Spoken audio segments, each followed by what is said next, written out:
بەسکە ئێوەش دەنگ وشتان زۆر نەیە قوربانی ئافرین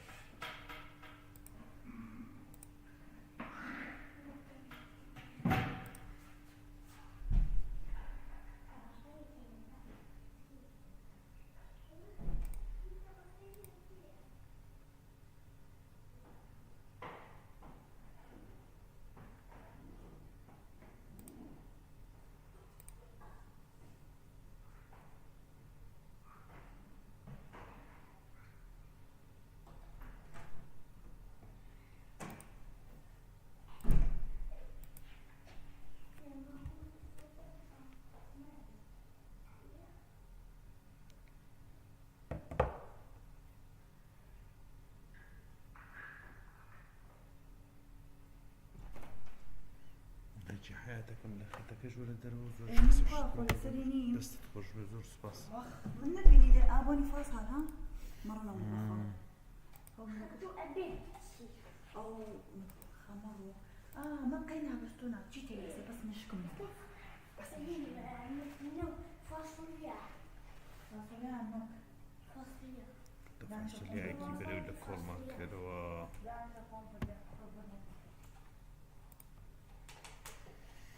إذن كمية ليك أنا لكيا وا إيه وأصل خبرني أخوتي بعد ما طلعنا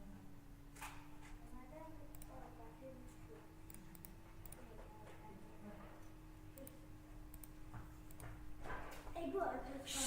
بس يدري بس أنا خايفة مش بو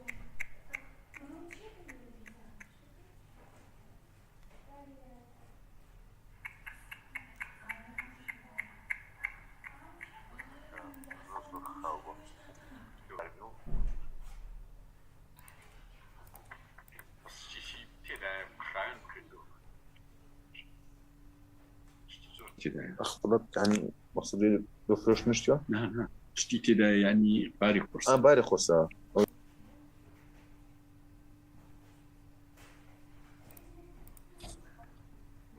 عفوا بلا براكم ما وصل صوت عفوا او خلقي ورقه غازيني ماشا والله هم يانا ورقيتو يكسنيا هودينج في همي ورجيلا كاكس لاوريس رتان باش يا باش بخير بين هم لايك تنزور بخير بين شاوري وخلق هذا كين بين ختميا عفوا لشوي ديارة سند خلي لسختا وبرزنا قربان لا من دياره والله بس لا منيش ديارة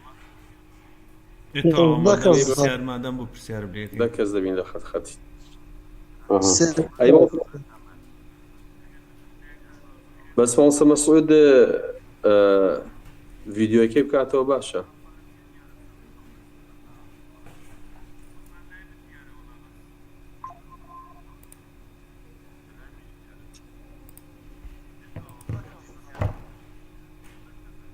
موسى مسعود عفوا السلام عليكم السلام ورحمة الله وبركاته خير جا بالله كاك سعدي كان جبلته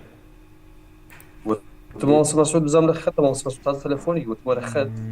بزانا قلت ما قالوا فيديو كيف كاتو كاك مسعود لخته بلا مايكو فيديو شقباته كاك مسعود اقا عزيزنا به مايكو فيديو بكرو بوي تستت كين برزان هم لايك تام خير بنت كاي اقا خوتا ميوت كان رنگت چەند شرکەیەکی دیکە دەست پێ بکەین سپاستان دەکەین السلام عليكم عليكم السلام ورحمة الله زۆر بەخێر بێن بەڕێزان هەموو لایەکتان بەخێر بێن تەنها وەکو تێبینیەکی بچکۆلانە چەند سرکەیەک یان چەند دەقەیەکی دیکە چاوەڕێ و خەڵکەیەکەین وا وردە وردە دانە دانە دێن منیش کە ئەدمینی کارەکەم وەریان دەگرم و دەمەوێ ئاگادارتان کەمەوە کە ڕیکۆرد دەکرێ ئەم کۆڕە ئەم سیمینارە بۆیە هەمووتان ئاگاتان لێبێ خراپ نییە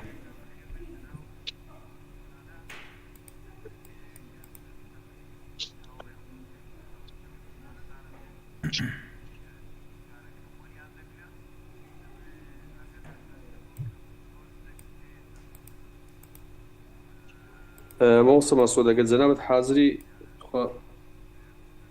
کاک محەممەد تاز تەلەفۆنێکی کوڕەکەی بزانم کاک محەممەد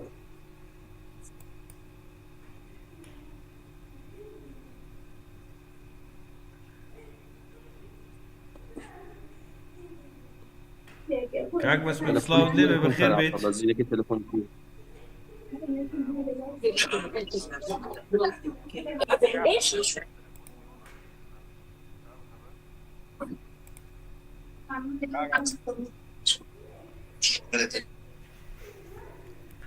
سڵاو برایان هەمووتان بەخێر بێن هەموو لایەکتان بەخێر بێن سەلام لە دەنگت دێ مۆسە هەمووتان. بەس تکایە گەر خۆتان میوت بکەن خراپ نییە.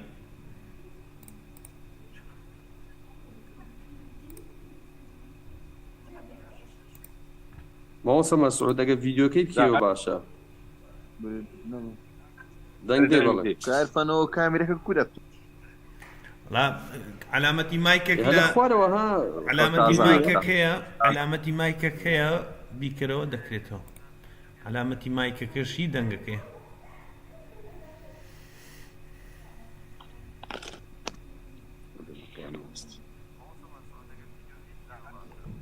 کاک محەممەد بە کرایەوە کاک محەممەد جەناب بە کۆمپیوتەریان بەوەی دەکەیت تەواو ئێستا کراوە کاک سعدی ئێستا کراوەتەوە.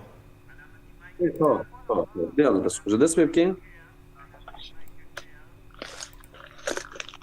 لەگاتوان دەست پێ بکەین فەرموو قوربانجان بەس ئەگەر چاوەڕێکەکەنەوە بەناوی خۆی گەورە میرەوە بەڕێزە زۆر زۆر وەڵایەوە 6 دقە ڕۆیە بە خەڵکە ئیلتیزام بکە تەواو زۆر خۆشحاڵین لە تەوەری دووەمیان لە گفتوگۆی دووەم ژمارە 2 بە شێوازی ئۆنلاین لە گفتوگەکانی ستاندەر بە ئێوەی بەڕێز و خۆشەوی شار بووینەوە بەڕێزان دیارە بۆ ئەوی زۆرتری لە گفتوگۆی ڕابردوو خەڵکێکی زۆر بەڕاستی بێبەش بوو جا بۆیە ئەگەر ئەو جارش بە پێویستمانزانی جەناوی مامۆستا مەسعود لەگەڵمان بێ باسی کۆمەڵێک ئەو کێشەگیری گفتانە بکە کە ئێستا لە نێوان بەغدا و هەرێم سەری هەڵداوە کە بۆتە هۆی کۆمەڵێک معانات بۆ موسەخۆران بۆ خەڵک و کۆمەڵێک پرۆژەی زۆر بەڕاستی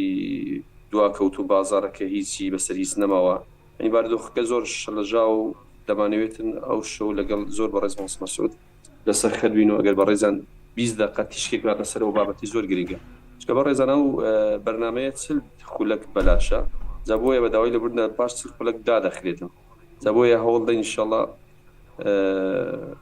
وەکو بڵێ بە گوشتاوی بابەتەکان ئەوە بکەین و ئۆفیسیالەکانیش بە ڕێکوپێکی بگەێنرێت فەرموو مامۆستا بەڕێز بەناوی خوای گەورە و میێرەبان زۆر زۆر سڵاوتان لێبی جەماعەت وڵایی ئەو خاولیشتم لە ملیەت دونێ کەمەوەکە نەخۆش بوو دەدیبێن بگورن بڕێگی اختیاریش بووینە دەستان خۆش بی بابەتە چی باشتان هەڵبژاردیە وڵی بابەتی بینی هەرێم و بەغدا پێویست ناکەوە بزانم بچینە سەر وڵایەکەی کە باز لەوە بکەین ئەزیەت و ئازارەکی تاریخی میلەت کوردی تیتی هەتا گەی ئەنفال و چیمیایی و تعری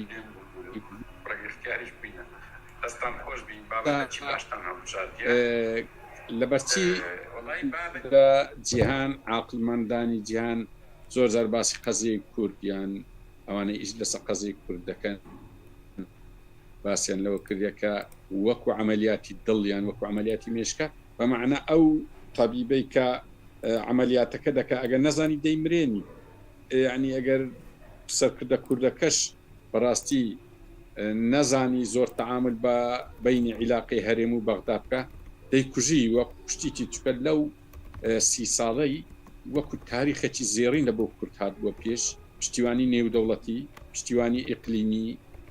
لاوازبوونی عێراق دەستور لە پاڵ پشتت بووە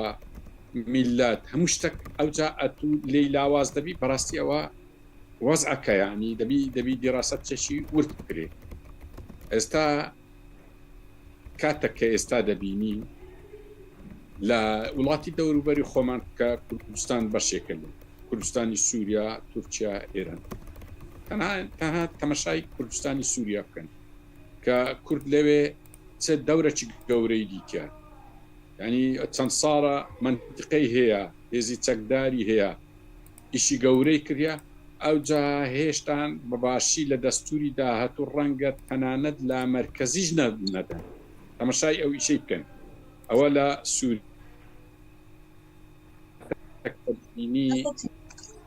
پەرلەمانە دەکا دوای پاسۆڵی کچەند دەبێەوە ئەرێ و کوردستانێت و باسێکەی لە چێە ناچار دەرێ دەست لە دڵی خۆی دەدرێ لە ناو دڵمە ئەو شەرتەی کوردستان لە خەریتەکانی عوسمانی هەبووە کوردستان زۆر لە پێش ئەو تورکیای ئێستا هەبووە ینی خوای گەورە شعوبی کوردی دروستکردە میلەتانی در بەڵام لێ مەمنوعە تەنانەت کەلیمەی کوردستان کە دێنە تورکی کە دێنە ئەو عێراقی خۆمان لە عێراق اعترافی دەستوری لێرە هەردەنە شیمالی عێراق یعنی وەزعی کورد لەوێت وەزعی کورد لە ئێران ڕاستە تاڕادەیەک بە زمانی خۆیان قسە دەکەن و وجودە چی قومیان هەیە بەچ سیاسیان نییە مافیان نییە بەشدار نینە لە دەسەڵات لە دەستور ترافەچیان پێ نەکرایە بەو شێوازن ئەی لە عێراق کاکە لە عێراق هەموو عاقلمەندی دنیای ئێمە زۆر جار کە دەچینە دەرەوە لە سەرخۆ تەکشتمان پێ دەرێن ئەوان ڕێک بە فراوانتر جیان دەبین دەرێن ئەو دەستکەوتە و ئەو بوونەی ئێوەی کورد لە عێراق ئاگاتان لێبی لە دەستە خۆتانی نەتەن دەستکەوتە چی باشە ینی بەخۆم بەخۆم نە عێراقێکی دەناسم نا مەسلحەتێکم لەگەڵ عێراقەیە نا شتێک بەڵام ئەو حەق و حقوقی کە ئێمە لە کوردستان لێرە هەیتمان کە بەشدارین لە عێراق بەشدارین لە پەرلەمان ڕئیس جەمهورمان هەیە وەزیر خارجیمان هەیە حسەمان هەیە 12 ئەوەندەمان هەیە یان هەر حسەک بی داهاتی خۆمان هەیە لە دوو لای کەش لەلایەک اعترافی ڕسمی بە فیدرالی کرا لەلایەش کەش لە ئەرزی واقعدا سیستەمی تەوافقی بەڕێت کە سیستەمی تەوافقی ئەوەندە لە فیدرالی کەمتر نییە سیستەمی تەوافقی ئەوەی شارەزادی زۆر گرنگە ئەمێ سەد تەنها سیستەمی تەوافقی لە سووریا بەڕێوە پێم لە فیدرالیەکەی گەورەتە تەنها سیستەمی تەوافقی کە سیستەمی تەوافقی ئەی پێ دەگوترێ هارمۆنیک سیستەم زۆر جیایە زۆر تایبەتە یعنی لەگە حکمی ئیتیلافی و حکمی بنکە فراوان و ئەوانە نییە سیستەمی تەوافقی زۆر گرنگ ئەوانە هەموو لە عێراق هەیە کەواتە ئێستا 15 ئەو حەقەی ئەمە وەرمانگرت لە عێراق بدەیە کوردی سووریا هەتا دنیا مایەدەی کاتە جەژن چەک دادنی ئەو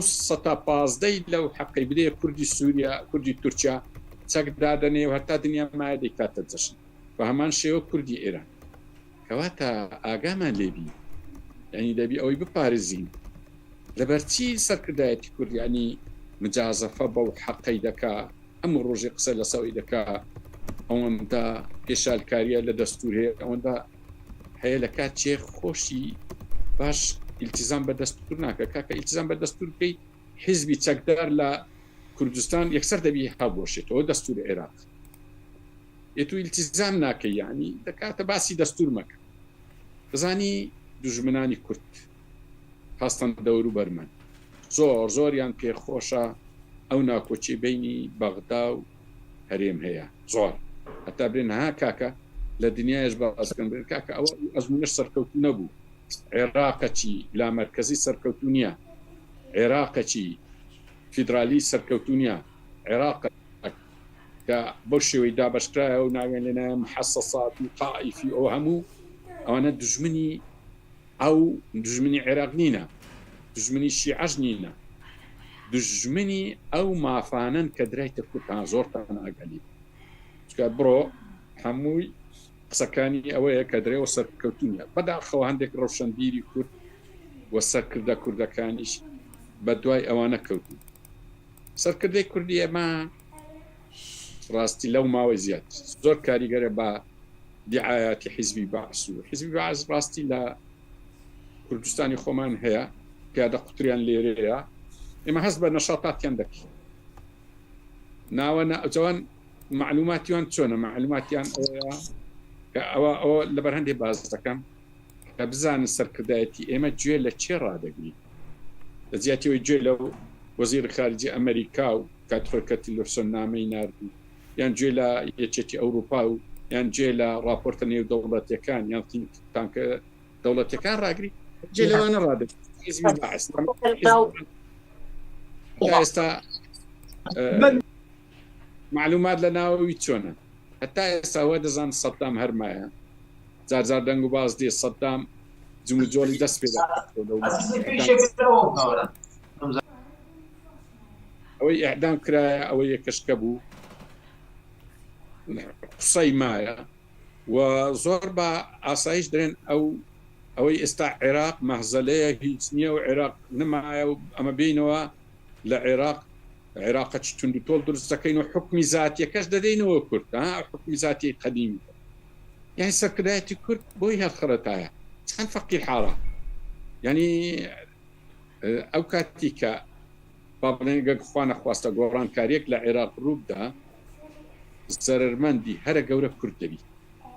زەرمەندەکەوەتە قوواتی تورکیا لێرەیە لە بۆ ئەوەی کوردستان گەشەنەکە ویان پەلاماری کوردستاندا ئەگە ببتە فۆزە و ئەگەر حکوومەتەکی مرکزی تونند و تۆڵش دروست بوو هەینێ تورکیا ڕەنگە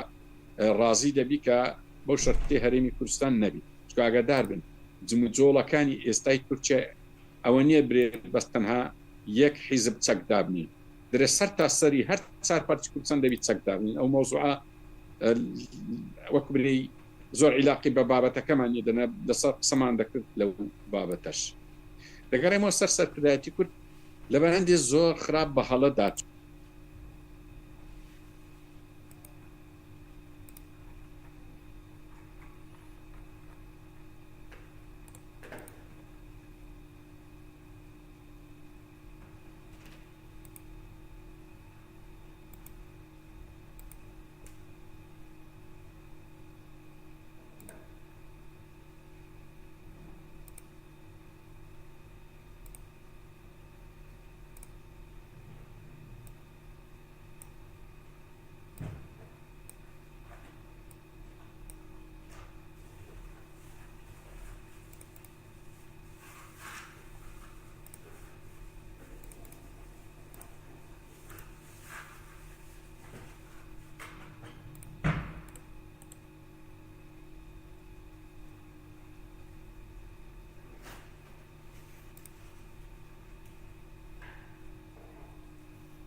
نەوەڵاوە دەڕۆ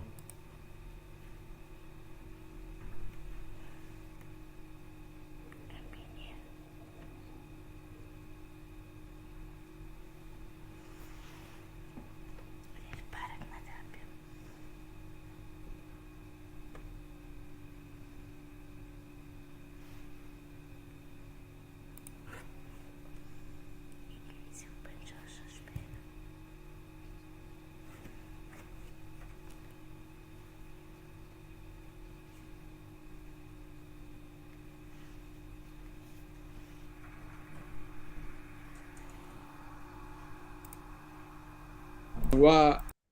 لە بگەپ بەشەکانی تری کوردستان کە بەسەن سووریا هاتە پێش زۆر بە سەرەکی برند بە دەنگەکی بەرزمان گوت بە دیمەشق وەرە ئێمەش لە عێراق چۆن دەژین ئێوەش وا بژین هەها ئەوە عێراق چ زەرەری کردیا ئەو هەموو حقوقی دایتە کوردستان ئەوە هەروە گەشە دەکەوەتە ڕێک پێچی یان بە دیوێکی تر ئێستا دەبادی ئەو بەشەی کوردستانی مە چەترەک باە لە بۆ بەشەکانی تری کوردستان ینی لە ژێر سایی بژیا بوونایە لە ژێر سایی گەشیان کردابایە لە ژێر سایی ئەو بەشە کوردستانی قازانجیان کردابایە ینی سە لەسەر ئەوەی کێشەیە بەڕاستی ئەگەر تاریخی کێشەی هەرێم لەگە بەغدا لە پاش 2003 تەمەشاکەی زۆربەی لەسەر مادە و کۆمپانیا و مەسلحەتی چەند کەسایەتێک و چەند شخصیەتێک و چەند عائیلەکە ینی زاڵ کرا لەسەر ئەو پرسا گەورەی نیشتیمانی خۆمان تەمەشاکە ئێستا بۆ نمونە ئەوە قاچاغی نەفتە زۆر گەورە کرایە هەتا ئۆپێک پێیزانیە ئۆپێک بەشی عێراقی کەم کردەوە ینی شەڕەکە لەسەر ئەوەیە دەرێت دەبی ئیلا من قاچاغی بکەم ئەو ڕوسومات و گومرگ و باجەی بە تۆبزی لەو میلس ئەوانەش هەموو لە بۆ خۆم داهاتی قاچاغی توش پارەی بدە لێکاکەوە نابی هەموو کەس زانی ئەوە ڕێک ناکەین ئەنی تەمەشای هەتا ئەوانەی لایەنگری حیزبی دەسەڵاتن ئەوانی زۆرێن نابی کاکە ئەین دەرێن کاکە دەبی تەوتین بکرێت ئێدە تا یانی ئەوە ئەتو ئەگەر ئەو داهاتی کوردستان زۆر کەمە کە دەیدەیە عێراق ئەوە نییە ئەو بەزم و چەت بداتێ زەن ئەو مۆزوع گرنگە ئەو سا 20 تریلیۆن دۆلار تریلیۆن دینار لە بۆ کوردستان حەقیە بوو خۆ ئەگەر کوردستان بەخۆی بەڕێز سەرۆک وەزیران چووە لە بەغدای خۆی ئیمزای کردیە ئیتیفاقی کردیە و ڕەوشن بیران و دام و دەستگای ئیعلامی هەموو گوتیان سەرکەوتنەی گەورەی بەدەستینایە لەو ڕێککەوتنەی ڕێککەوتنەکە ئەوە بوو کە داهاتی نیوەی داهاتی کوردستان و 200-300 هزار بەرمیل نەوتی کوردستان تەسلیمی بەغدا بکرێ ئەویش بودجەکەی دەدا دەزانی ئەمە چەند قازانجەکی زۆرمان دەکرد پڕی کوردستان پارە دەبوو یعنی نزیکەی 20 تریلیۆن پارە دەهات ئێستا هەمووی 8 تریلیۆن نەهاتیا ئەجە بەڕجا و تکا و پارانەوە و دەرۆزا هاتی هەر عیبیشە لە بۆ دەسەڵاتی کوردی وەڵی ئێمە هەمومان پێی سەرشۆڕ بووینە یعنی کە دەرێن ئەها ئیقلیم وای کردو ئەکرا دوایان کردو کە لە کاتێکدا کەس ئێمە شتیوان ناکەین تابعەوە عیب شوورەیات و وەفدستە بەغدای نازانی بابەت بنووسی نەعەرەبی دەزانی ئەنیا من یەکە چوەکی دکتۆر فازل نەبی خۆ پیاوەکی دلسۆزە و نێزی شە لە دەسەڵات کاکە خۆی دەریا وەفتانە عەرەبی نازانن ئیشەکانیان ئەو وەزارەتی مالیە دەرێ نازانی ناوی مۆزەف بنووسی نازانی مەتاڵی بنووسی یعنی حکوومەتی هەرێم حکوومەتە چی بێکەفاعەتە ئەگۆ بەس تەمەشاکەن چەند لە مێژە لەسەر بێکەفاعەتی یان لەسەر گەندەڵی بزانێت چەند قائیدی عسکەری لە بەغدایە دووبێخراوە وەزیر خارجیمان هەبوو وەزیر بوو لە ناردیانەوە مارێ ڕێز ئەرکانی جێشمانە قائید قووەی جەویمان هەبوو چەند عیبە ئینسان لەو شوێنانەدی گەندەڵی بکە ئەندە بابی کورد بە دەستپاچی مەشهورە تەمەشاکە نقطەك دوو ئەنی بەراورد دەکەی نازم ئەگە وەقتمان کاتێک دەچێن ناو دەوائری عێراق لەسەر پڕی بەرتیلە بەڵام ئەدی هۆکاری چیە بوو وای لەو یاد ئێستا جەیچەکەی بوویتە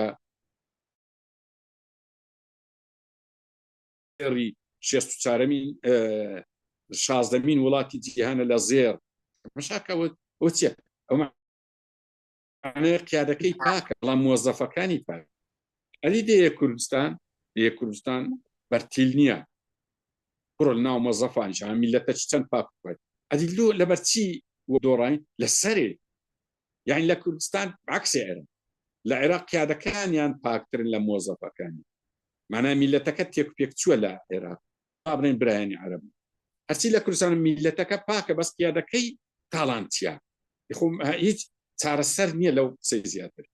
عینی لە ناو دەچی عێراق لە ناو مۆزەفین بەرتیل هەیە دێ ناو کوردستان ناو مۆزەفین بەرتیل نییە ئەدی لە چێ کول بووە لە سەرڕا ئەدی لە عێراق نا سەروەکەی باشە بەس ناو مۆزەفەکەی لە کوردستان مۆزەفەکەی زۆر باشە بەڵام سەروەکە خراپە ینی ئەوە مشکلەکە لێرێ لەبانی کوردستان کەوتە پاش ناشیرن بووە کەوتۆتە بەردەستی عێراق سەری شۆڕە سەری زیاتریش شۆڕ دەبی و قسەی ئەخیریم فەقرەی ئەخیریم لەگەر ئەو بێسەر و بەر و گوێنەدان و فەسادەی سەرکردایەتی کوردیکە لە بەرامبەریش معارزە ئەو پەڕی بێسەر و بەریە زۆر خراپ بێسەر و بەر و پەرتەوازە و بەڕاستی منداڵ بازاڕیە ینی هەریەک کە بەلایەکی داڕوویە هەن لە شێ ڕەنگە بایەت شەبی تەسیری لێکردوی لە هەموو لایەکیان کەواتە هیچ ئومێدەک نییە لە کوردستان ئەو وەزعە ئەو ساڵیش بەو شێوازەی بڕوە واش دەڕوا بەو شێوازەی بڕوە دیسان قەیرانە ئەزمەیە چارەسەریەکەی ڕەنگە لە کۆتاییدا ئەگەر کۆمەڕە خەڵکە بۆ پێهەستاینە و دووبارە پێستنەوە پرسی تەوتینەکەی زامن بکەن هەندێک پرسی تر هەیە میلەت خەڵک ڕێکخراوی مەدەنی پێهەستی ڕەنگە لە محکەمەی ئیتیحادی چارەسەری بکە لە کۆتایی قسەم ڕەنگە وەکو تەماشای سەعاتی دەکەم بڕک 20 دقیقەکەم وەڵام من تقریبا 1-2 دقەمان مایە ئەوەیە ڕەوشەنبیران و مامۆستای ئاینی و ئەکادیمی و حاکمەکان و هەموو ئەوانەی کە ئەوەنە حقوانیە لە پێناوی چڵکاوە لە پێناوی کەمە دۆلارە لە پێناوی بایعیەک زۆر عیبە لە بۆ ئەو دەسەڵات و ئەو دەسەڵات زۆر عیبە توێ هەموو پێکەوە یعنی تقریبا تەمەنەکەمان تەقاعد بووینە بەس ئێوە بیکەن ئەگەر پێشتان باشبوو یە قەیمەتەن ئەمەش هەر لەگەڵتان یارمەدە بەس بەخوای بەخۆم وەک خۆم نە بە تەمای وەزیریمە نە بە تەمای دەوڵەمەندبوونیمە نە بە تەمای پەرلەمانتاریمە نە بە تەمای هیچ شتێکینیمە هیچ پێ ناوێ الحەمدولله بەڵام ئێوە حقیوانیە یعنی زۆر گوناحە ئەو میلەتی هەر دەخەرەتێنن لە بۆ هەندە معاشەکی بەسیط کە زیادەتان دەدرێتێ یان مامۆستای ئاینی چۆن دەبیت لە بۆ 1 ملیۆنێک 2 ملیۆن فتوای بە غەڵەتی بدا چەند گوناحە ینی مامۆستای ئاینیە ئەکادیمیە حاکمە نووسەرە ڕەوشەنبیرە گەلە عیبە ئینسان ڕاستی جاسوسی لەسەر ئەو میلەتێ خۆی بکە یان چاواشەی بکە یان لایەنگری زاڵم بگری تایبەتی ئەهلی دین ئاگادار بن پرسی زاڵم و مەزلوم لایەنگری زاڵمی بە معنە زەڕەک ئیمانتنی با هەر نوێژ ڕۆژی بکەی هەر یەکەک لایەنگری زاڵمی گرت ڕاستی یعنی دنیا و قیامەتی ڕۆیە خۆتان چاک ئەوی دەزانن کە دین لەگەر هەموو توێژەکی نەرمە لەگە مولحیدی نەرمە لەگە غەیرە دینی نەرمە لەگە بەس لەگە زاڵمی ڕقا أصلا لا عدوان إلا على الظالمين يعني عدوان بحمو الشيء قرأت بس لسه الظلم والظالمين طبعا عندي زور جناح لا ينقلي ظلم وفساد وجهل كردستان كان كأوادر جيدة إن شاء الله خواهي قورة دركي زور قورة دكاتوات كمجالي أوي هي كخرج عاقل من بيتا أو بيني هريمي كردستان بباريزي لهر باشا كردستان کە گۆڕانکاری دەبی استراتیجیەتی نێودەوڵەتی ئەوەیە کە هەرێمە دروستبی ئینشاڵڵا لە کوردستانی سووریا سەبر بەرەو هەرێم دەچی لە بەشەکانی تری کوردستانیش سەبر بەرەو هەرێم دەچی لەبەر هەندێ ئێمەی کورد لە هەرێمی کوردستان کە یەکەم هەرێممان دروست کرد لە بۆ هەر چار پارچەی کوردستان حەقیوەیە بە مەسئولیەتێکی زۆر گەورە ئەمەوە هەست نەکەین کە تەنها ئەمە ئەو 5-6 ملیۆنەی کوردمان لەبەردەستە وحسابکەین ئەو 56 ملیۆن کوردەش ئەمە ڕیسپی ئەوانی بەس ئەو ئەساسە ئیش لە بۆ یعنی لەگە عێراق لەگە وڵاتانی دەوروبەر لەگە جیهان بکەین وەسەلام عەلەیکم وەڕەحمەتوڵڵاهی وبەرەکاتوه. دەستەکان خۆش مۆسی بەڕێز وڵی بەڕێزان کاتەکەشمان زۆر کەمەوە بزانم کاک عەفان بە چ شێوازێک ئەو بەڕێزان دەتوان پرسیار بکەن هەندێک لە بەڕێزان نووسیتیانەوە و دەتوان ئەگەر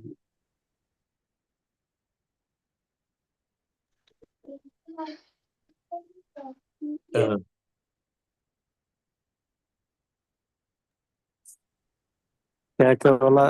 ئێمەش ئەگەر هەبێ قسە دەکەین بەڵێ فەرموو بەڕێزێک گوڵا مۆس مەسعود کاک سعید وڵی نازم بەڕێزێک قسەی دەکا بزانەوە بەڕێزە شەوەیەکی بەڵێ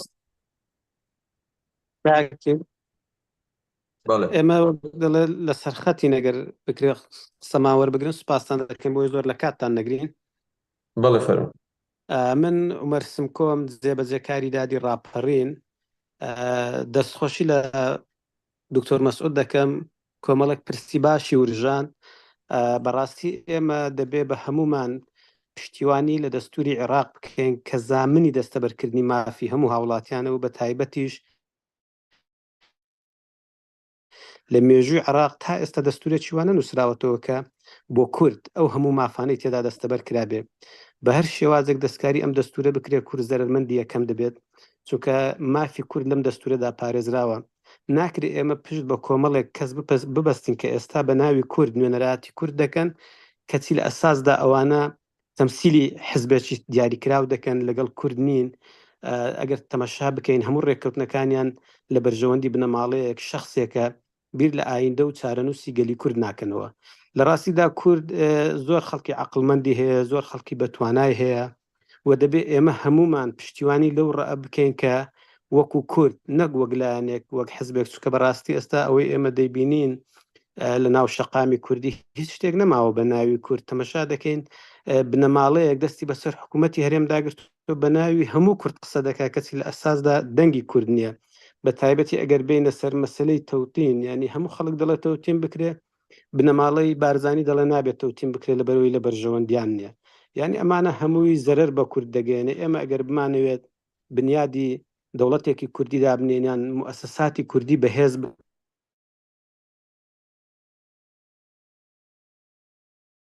بتوانین موسساتەکانی خۆمان بەڕێوە بین چەند ساڵە نەوت دەفرۆشین تا ئێستا داهات دیار نییە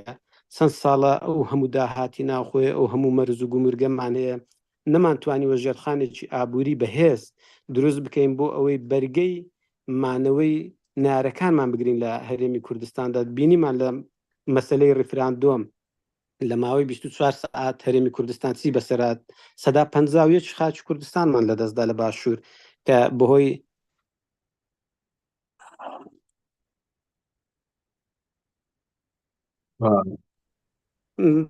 داوای لێبوردن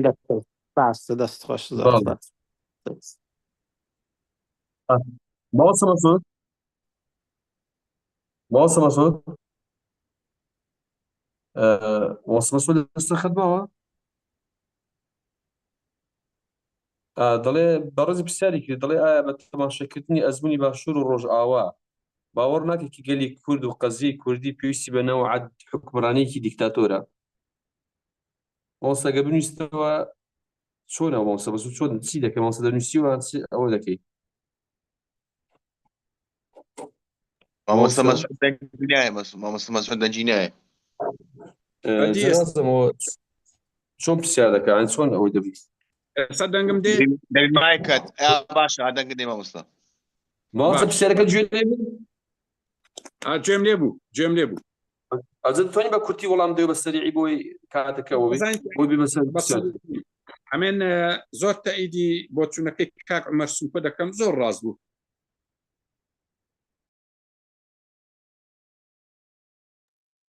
مامۆستا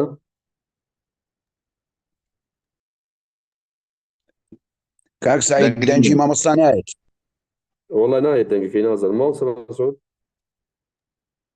مامۆستا مەسعود میوتی کردی ئاگادار نییە ئەو ئێستا کراوە ئێستا باشە ئەی بەڵێ ئەخە پرسیارێکم خوێندەوە نازانم وەڵامی ئەو پرسیارت نەداوە بەڕێزت دەڵێ دووبارەی دەکەمەوە جێتان لێ بەڵێ بەڵێ ئەمێن ئەوەی کاک عومەر سوکۆگۆتی تەواو ڕێی هەمومانە هیچ جوابەکەم نییە چکە قسەکەی زۆر جوان بوو لەبارەی دیکتاتۆریەت ڕاست دەکات قۆناغی وا دیکتاتۆریەتی بڕکدەوێت نەک دیکتاتۆریەت پێی دەگوترێ مرکزیەت یان مووەجە حکمی مووەجە ئەوەی دەوێت بەڵام ئەو حکومە مووەجە دەبی پاکبی نابی خەریکی گەندەڵی و کۆمپانیا و عائیلە و خۆویستی و یعنی ئەوە نابی ئەو بەو شێوازە ئەگە بمانوێ بی دەنا من تەیدی ئەوەش دەکەم نەوعەک لە دیکتاتۆر دەستان خۆش ماوەسە مەسعود بەڕێزێک چوار پێت پرسیارێکی یەک دووەکان دەرخێنەوە دەڵێ ئایا شیعە و سونە وڵاتانی دراوسێ باوەڕێن بە فیدراڵیەتی عێراق هەیە ئەوە یەک ئایا پێت وایە سیستەمی دەستور لە عێراق جێبەجێ کراوە ئەوە خاڵێکی تری دەڵێ گەلێک زۆرە بەس گوتم یەک دووەکان لەناو دەبین بۆی ئەوی بدەیە کورد بە چ زۆرێک دەتوانێت ڕزگاری لە سیستەمی فیدراڵی بەرەو دامەزرانی دەوڵەتی کوردی لە ئەخیریش پێشنیار دەکات دەڵێ معارەزە نەماوە پێت وانە کۆمەڵی خەڵکی دروست بێتن و خۆبەخش بێت لەسەر تاسەری بتوانێت چاکسازی و بەو کارە هەڵسن دەزانی پرسی دەستور دەزانم باش جێبەجێ نەکرا ئەمیش زین بەڵام لەو دەستورەی باشتر نابی کە جێبەجێش نەکرایە هەر عێراق نییە کوردستانیشە حیزبەکانی کوردستانیشە یعنی هەموو لایەکیان ئیلتزلۆ بەس پرسیارێک کوردستان چی لەگە یەکتر جێبەجێ کردیا هەتا ئەمە گلەی لە دەستوری عێراق بکەین ئەوجا لەبارەی ئەوانەی کە باوڕیان بە فیدرالی هەیە یانە باشە لە عێراق تەسبیت بووە ئەمنی زانم ئێران باوڕی پێ نییە تورکیا باوڕی پێ نییە یان وڵاتانی خەلیج و عەرەب ئەخرا ئەوەیە ئەم لە بە هەندێک درێن با ئەوەی لە عێراق تێک نەدەین ئەوانەی دەوروبەرمان و وڵاتانی عەربی کەس باوڕی بۆ فیدرالی نییە لەبەر هەندێ زۆرمان ناگەلێبی و تەریقەی دەوڵەت بوونیش ئەوەیە کە پارچە بە پارچەی کوردستان کە دەگاتە ئیقلیم دروستکردن بەمانا بەرەو دەوڵەت ئەوەیە نابی ئەمە باز بدەینە ها زۆر وردین ئەو مەوزوعە بڕک دوور درێژە لە محازەرەش کە باش دەکەین ئینشاءڵڵا کاک سعید بەڵێ فەرموو ئوستاز بەڵێ کاک مەسعود شەوت خوا مامەستا سعید با ناوەکانیان ببینم هیچ ناوی نبینم ناوەکەی خۆت بڵێ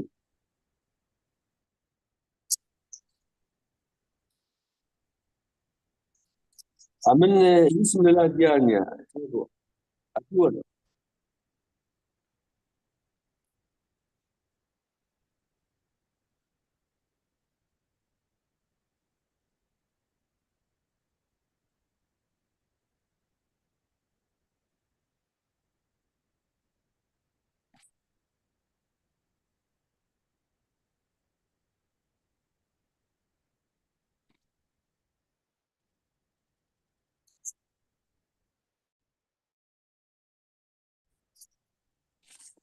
بیکەوە کاک ئەوە بۆ بیکەوە سلااوتان لێبێت سلااوتان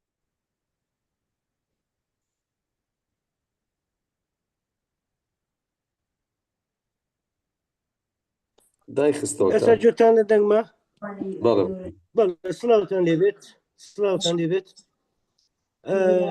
زۆر سپاس کاک مەسعود زۆر سپاسی هەموو لایەکتان دەکەم بەڕاستی من دوو سەرنجی بچووکم هەیە و بەحەزەرە لەبەرەوەی کاتەکە مساعد نییە یەکەم ئێمە نابێ ئەوەندە لە دەستوری عێراق بترسین چونکە دەستور دوو جۆری هەیە زۆرێکیان دەستوری مەرینە نەرم زۆرێکیان دەستوری جامیدا ڕق دەستوری عێراق لەو دەستورە جامیدانەیە کەوا گۆڕانکاری تێدا زەحمەتە ئەگەر هەموو لایەنەکان ئیتیفاقی لەسەر دەکەن بەتایبەت لەوەری ئیتفاقاتی سیاسی لە عێراق چونکە دەستوری عێراق و دەستوری لبنان دوو دەستورن دەستوری تائیفیان پێڵێن دەستوری تائیفیان پێدەڵێن یعنی دەستورێکی جامدە دەستورێکی تائیفیە بە ئیتفاقاتی زۆربەی لایەنەکان یاڵە دەتوانین دەستکاری بکەین بەڵام ئەمە کێشەیەک نییە لە ڕسالەیەکی ماچێری تەڵەبەیەکی عەرەب بە دلیل هێنایەتەوە کە ١٨ دەستورەکانی ڕۆژهەڵاتی ناوەڕاست هەرێن هەمووی دەستوری معەتەڵن هەیە دەستور ئەسڵن وەسیقەیەکی سیاسی وەسیقەیەکی قانونی نییە و ئیشیشی پێ ناکرێ و هەموو دەستورەکانی ئەم ڕۆژهەڵاتی ناوەڕاستە تعتیل کراوە ئەمە لێرە لەلایەک لە شتێکە ئێمە کێشەی گەورەمان ئەوەیە لە دووە